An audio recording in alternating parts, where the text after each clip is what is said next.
भवन मोर सुन राजा घर चले आना।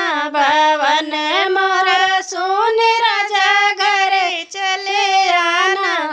पहली नी चिट्ठिया ससुर लिखी भेजई। पहली नी चिट्ठिया ससुर लिखी भेजई। नौकरी ऐसन चीज बेटा घरे मत आना। नौकरी ऐसन चीज बेटा घरे मत आना। भवन मोर सुन राजा घरे चले आना। भवन मोर सुन राजा घरे चले आना।